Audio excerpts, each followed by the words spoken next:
your hair! Hi, and welcome back to another flute tip of the week. It is a beautiful day out, and I have new hair. Yeah, you can tell I'm pretty excited about it. I've always wanted to do some sort of insane hair color, like doing galaxy hair or unicorn hair, but at the same time I understand that I need to dial it in.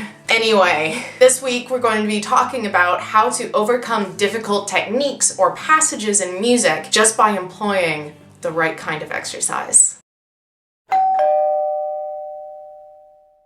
Any difficult technique or musical passage can be beaten by doing rhythm exercises. The reason why rhythm exercises are so efficient and effective is because with the different kinds of rhythms that you can use, you're able to see specifically which transitions are causing you difficulty, and also when you're able to do something inside out and backwards, then forwards doesn't seem so hard. So whether this is having difficulty transitioning between notes like D and E, or having a problem with getting things moving evenly in a scale, even going all the way to doing concertos where maybe you're having a little bit of difficulty keeping your beat steady in a specific passage. All of this can be hugely helped by doing rhythm exercises. I'm going to be playing for you the rhythms that I personally use whenever I have any technical difficulty. And these are the same rhythms I get my students to employ that always help them through their scale passages or to get more comfortable with specific sections in their piece where they're worried that their fingers aren't quite moving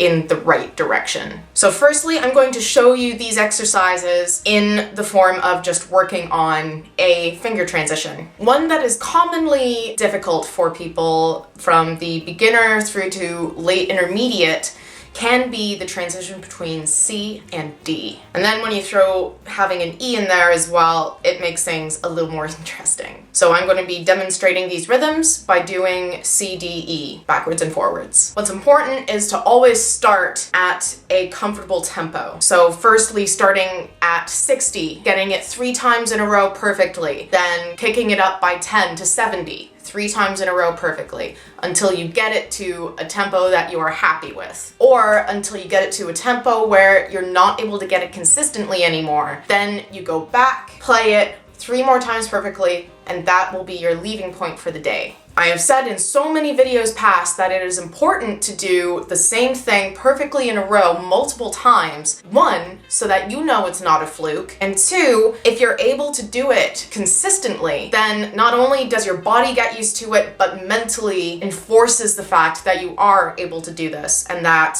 it is something that you are overcoming or have already overcome. So the first rhythm is simply dotted quaver and a semiquaver, and you just have it going repeatedly in a circular motion.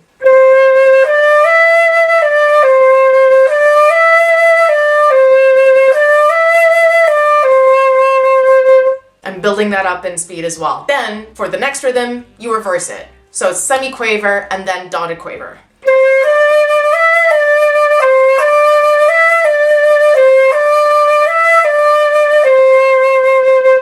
Next is quaver and 2 semiquavers.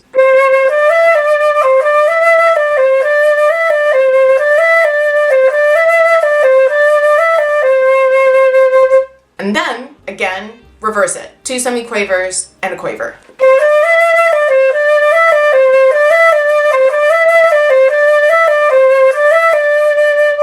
Then you want to imagine it in 3/8, and you're doing 1 quaver, 4 semiquavers.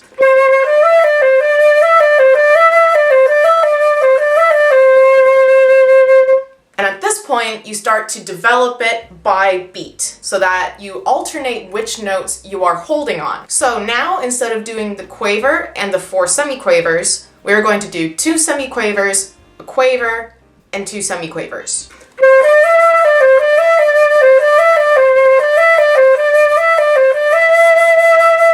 And the final variation of this portion is going to be 4 semiquavers, 1 quaver.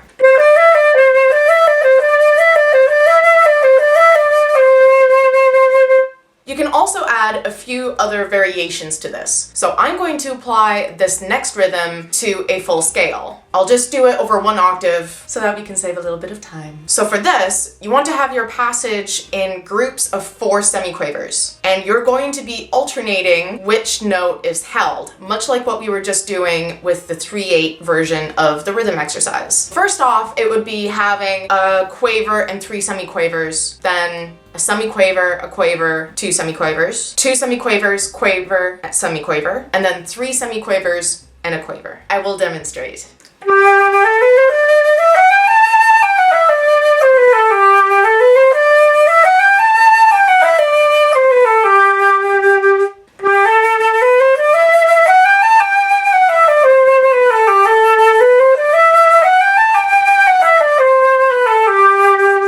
And these are the basic rhythm exercises that you can apply to any difficult passage or rough finger transition that you're having difficulty with. You can also apply this to different articulation exercises. If we think back to when we were doing the dotted quaver and semiquaver, or the reverse of that, so the semiquaver and dotted quaver, that is something that is very good to apply to your double tonguing practice. It can be very easy to have a very strong first part of your double tonguing and very weak part of the second, so that it sounds almost like da da da da da da. In which case, it's very easy to tell when someone is doing a passage double tongued. What you want is to have a seamless sound no matter what kind of technique you're using for your articulation. And so using the first part of the rhythm exercise along with double tonguing exercises is very, very helpful. And you can apply it to doing forward double tonguing or reverse double tonguing, where you would go gada gada gada gada gada instead of daga daga daga daga daga. So I'm going to quickly demonstrate this on the same scale that I was doing the groups of 4 semiquaver exercise. So I'm going to be doing G major, double tongued, but first with the dotted quaver and semiquaver rhythm.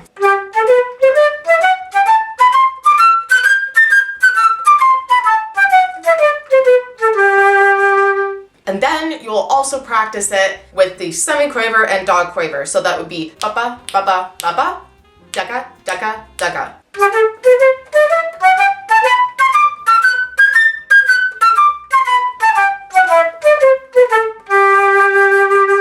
And then do the same rhythms for the same scale, but reverse the double tonguing. So instead of going da, ga, da, ga, da, or daga, daga, daga, you're going ga, daga, ga, da, or gada, gada, gada. There will be times where you're going to be playing a piece and there will be a section that is very quick, has those rhythms, but is just slightly too fast for you to comfortably do this with the single tonguing so that it's not as clean as it needs to be. Because at times, you're not going to be able to comfortably go da da da da da da da da, which might cause you to tighten up here, but it would be really easy for you to go da da da da da da da da da da, which allows you to keep on moving forward and be very well balanced. So again, that tip was any difficult technique or musical passage can be beaten by doing rhythm exercises. I hope you find this week's tip helpful. If you take a look at my Instagram or my Facebook page, my Instagram is the same handle as for YouTube, so FluteFem. I will post a photo of these different rhythms so that you can write them down as well. Just make sure that you experiment with these and add to them as you will. I'll see you all next week. Flute happy, rhythm happy, fire happy.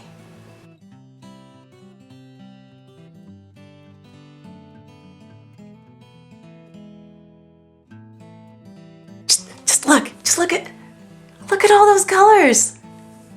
It's just, my head looks like it's burning. It is not because of the sun.